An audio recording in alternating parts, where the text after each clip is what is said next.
मैं ये कहना चाहता हूं, 2 लाइनों में, कि मैं दुनिया को मनाने में लगा हूं। अध्यक्ष महोदय, मैं भारतीय जनता पार्टी के लिए बता रहा हूं ये लाइनें, कि मैं दुनिया को मनाने में लगा हूं, मेरा घर मुझसे रूठा जा रहा है। मैं दुनिया को बनाने में लगा हूं, मेरा घर मुझसे रूठा जा रहा है। अध्यक्ष महोदय, बात शुरू करने से पहले मैं सबसे पहले भारत की सेना, उसका आभार, उसका धन्यवाद देना चाहता हूं। दुनिया में साहसी फौजों में गिनती अगर होती है तो हमारी भारत की सेना सबसे आगे दिखाई देगी। उनके पराक्रम पर, उनकी वीरता पर, उनके अदम्य शौर्य पर हमें सबको गर्व है। कोई ऐसा भारतीय नहीं होगा जिसको गर्व न हो। सेना ने अपना ऑपरेशन शुरू किया तो पाकिस्तान के जितने भी टेररिस्ट कैंप थे उन पर अटैक किया गया। न केवल पाकिस्तानी कैंपों को नष्ट किया गया, बल्कि पाकिस्तानी जो एयरबेस हैं उन तक पहुंच गए, उनको भी नष्ट किया, ध्वस्त किया। और जब हमारी फौज पाकिस्तान को हमेशा हमेशा के लिए एक पाठ पढ़ा सकती थी,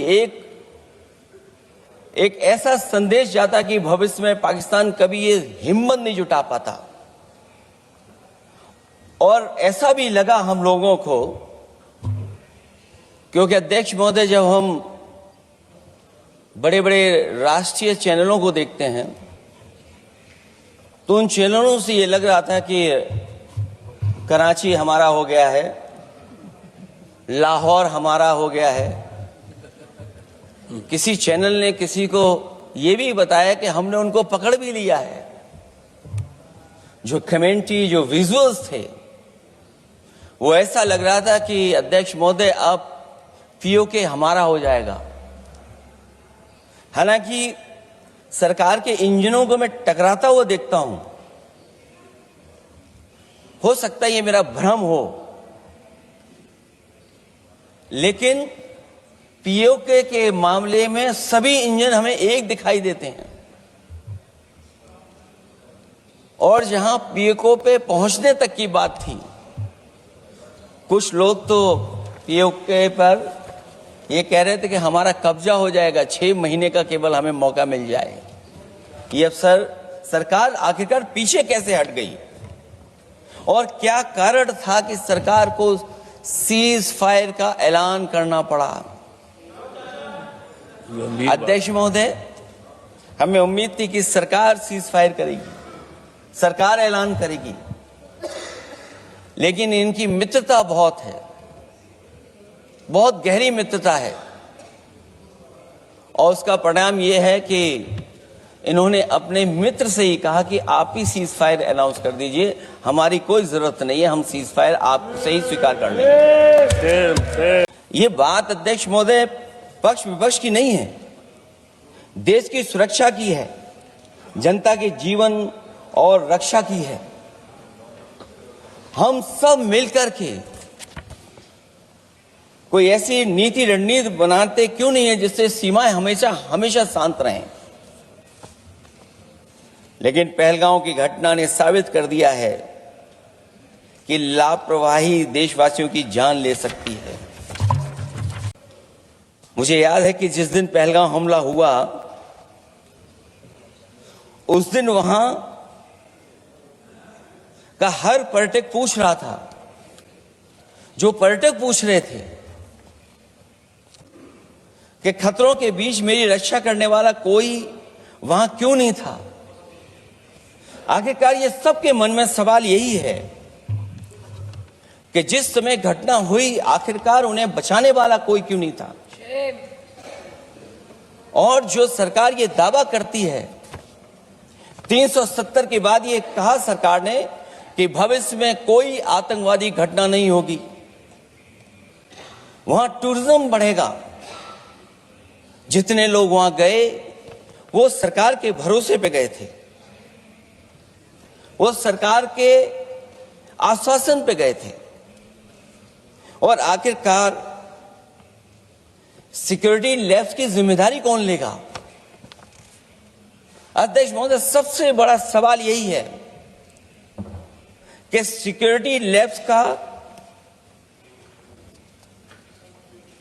रिस्पॉन्सिबल कौन होगा, वो जिम्मेदारी कौन लेगा? और ये जो पहलगांव की घटना हमारे इंटेलिजेंस फेलियर की वजह से है, उन्हें मैदान को खुला छोड़ दिया। वो सरकार जानती होगी कि कितना समय लगा होगा फोर्सेस को आने में। आखिरकार वो जिम्मेदारी किसकी है? और फिर सरकार को यह जरूर बताना चाहिए कि सरकार क्या क्या कदम उठा रही है कि भविष्य में ऐसी घटना ना हो, क्योंकि पहलगांव से पहले पुलवामा भी हुई और पुलवामा में भी यही बात रखी गई थी कि इंटेलिजेंस फेलियर है। उस समय भी किसकी जिम्मेदारी थी इंटेलिजेंस फेलियर की? किसी को नहीं पता। और अगर इंटेलिजेंस फेलियर पहले था तो पहलगांव में भी वही इंटेलिजेंस फेलियर हम लोगों को और पूरी देश की जनता जानती है आखिरकार जिम्मेदारी किसकी बनती है। कम से कम देश के सामने एक सबसे महत्वपूर्ण सवाल, उसका जवाब सरकार की तरफ से आना चाहिए, क्योंकि हमारी सीमा पर जो सुरक्षा है, जो रक्षा करने वाले हमारे सेना के लोग हैं, वो हमारी सीमाएं सुरक्षित रखते हैं। लेकिन हमारे भारत का क्षेत्रफल क्या है?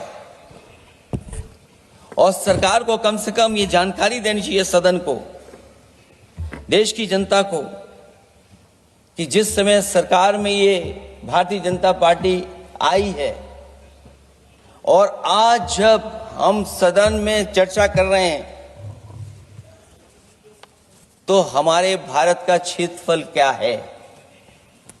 कम से कम क्षेत्रफल पता होना चाहिए, क्योंकि जब हम सवाल पूछते हैं और जो सवाल पर्यटक पूछ रहे थे कि कुछ ऐसे लोगों को सरकार की ओर से चारों तरफ से चाक चौबंद सुरक्षा घेरा क्यों दिया जाता है, वो जो बाद में ठग साबित होते हैं, जो हमारी रक्षा क्यों नहीं की गई? पहलगांव के दूसरे दिन की जिस तरह की राजनीतिक कार्टून, क्योंकि जिस तरह का लाभ लेना चाहते हैं भारतीय जनता पार्टी के लोग, हम सब ने देखा कि पहलगांव के दूसरे दिन ही जिस तरह का राजनीतिक कार्टून भाजपा के ऑफिशियल हैंडल से पब्लिश किया गया और हमारे द्वारा घोर आपत्ति किए जाने पर हटाया गया, उससे साबित कर दिया कि भाजपा के लोग भी जानते हैं कि दुख की इस घड़ी में उन्होंने देश की भावनाओं के साथ बेहद शर्मनाक खिलवाड़ किया है। पहलगांव के शहीद सैनिक की पत्नी द्वारा देश हित में शांति और सौहार्द की अपील करने पर उनसे जिस तरह का दुर्व्यवहार और उपशब्द कहे गए, उससे हर महिला और सच्चा देश प्रेमी बहुत दुखी है, आहत और शर्मिंदा हुआ है। ये सब जानते हैं कि किन लोगों की हरकत थी। इस संदर्भ में और परिप्रेक्ष्य में हमने महिला आयोग को पुरजोर अपील की थी कि वो नारी की गरिमा के विरुद्ध गलत बयानी करने वालों के खिलाफ केवल शाब्दिक औपचारिकताएं न निभाएं और बल्कि सही से कार्रवाई करें, लेकिन उस पर भी कुछ नहीं किया सरकार ने। पहलगाम की पीड़ित महिलाओं के बारे में कहे गए बयान के लिए निंदनीय शब्द से निंदनीय शब्द तक को आपत्ति होगी। नारी वंदन की जगह नारी का अपमान, निंदा और हर संभव शोषण और उत्पीड़न करना ही भाजपा का असली चेहरा है, जो बेहद शर्मनाक है। समाजवादियों ने हमेशा देश की सरकारों को चिताया है कि असली चुनौती और प्रतिद्वंद्विता किस देश से है, कौन पूर्वोत्तर की सीमाओं में इंक्रोचमेंट कर रहा है। सरकार को ऐसे मामलों में साहस और समझदारी से काम लेना होगा, सीमाओं से समझौता नहीं करना चाहिए। आज सरहदों के साथ देश के कारोबार को भी चुनौती मिल रही है। सरकार को आगे बढ़कर के उसका समाधान करना है, 2 कदम पीछे करने नहीं है। आखिरकार सवाल ये है हमारा कि सीज फायर किसके दबाव में किया है और सीज फायर क्यों किया जब हमारी फौज पीओके को भी ले लेती और पाकिस्तान के भी।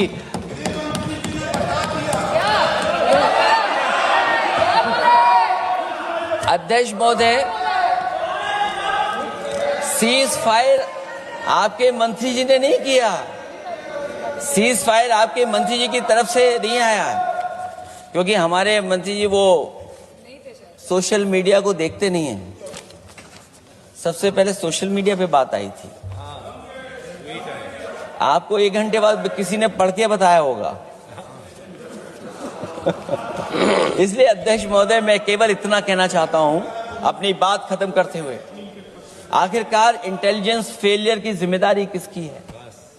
हमारे भारत का क्षेत्रफल कितना 2014 में था और आज क्षेत्रफल क्या है? और लगातार इनकी सरकार में आतंकवादी घटनाएं क्यों हो रही हैं? और हमारे देश को खतरा पाकिस्तान से तो है ही है, लेकिन उससे ज्यादा खतरा हमारा चीन से है। आखिरकार चीन से मुकाबले के लिए आपकी तैयारी क्या है? मुझे उम्मीद है कि जब सिंदूर ऑपरेशन पर सरकार की तरफ से जवाब आए, इन सवालों का जवाब आए। बहुत बहुत धन्यवाद।